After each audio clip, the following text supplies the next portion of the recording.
The other story today involves Pep Guardiola. A couple of stories suggesting that this could be his last season. You wonder if, someone has picked up on some conversations that have been had in Spain or here. Let's find out. Alex Crook, our chief football correspondent, joins us. Hi, Alex. Good afternoon. Yeah, this is quite a story, isn't it? I mean, Andy's been telling me he feels this is Maresca's last season at Chelsea, but maybe that's because he's going to City.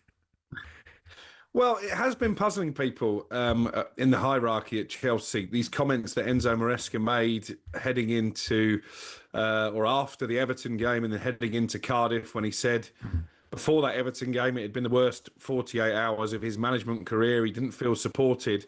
And from what I'm told, it was pretty much business as usual in those 2 days prior to the Everton game. Yes, they lost away from home in the Champions League against Atalanta, but I don't think that put any particular extra scrutiny on Maresca from the board. I think definitely it was a thinly veiled jab at the board and maybe the way the club is run in terms of recruiting young players and maybe insisting on a bit too much rotation that potentially makes it difficult in Maresca's eyes for Chelsea to challenge for major honours. And maybe now this does shed a bit of light into why he decided to speak out, because obviously Manchester City is a huge club, a club in recent years that have been used to winning silverware. So was it Maresca getting his excuses in for the fact that Chelsea probably won't win a trophy this season, so that it doesn't get him off on the wrong foot with the Manchester City fans? Now, there's a bit of a conspiracy theory nature to that, but it may well be the case. As you've mentioned there's a feeling, I think, at City that potentially this could be Guardiola's last season. I would say if they win the league, which obviously they failed to achieve last year, then he will have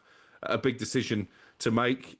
Not many managers get the opportunity to go out on a high, do they? Sir Alex Ferguson did it after winning his final title at Manchester United.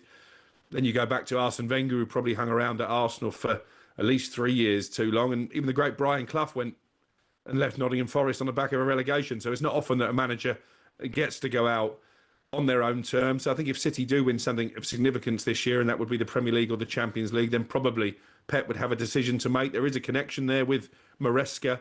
He was Pep's assistant when City won their treble, obviously worked in the City Youth Academy as well. And interestingly, he changed agents fairly recently to the super agent George Mendes, who we know has a very cosy relationship with Hugo Viana, who is now the Manchester City sporting director. So there are a lot of dots here that are beginning to join up.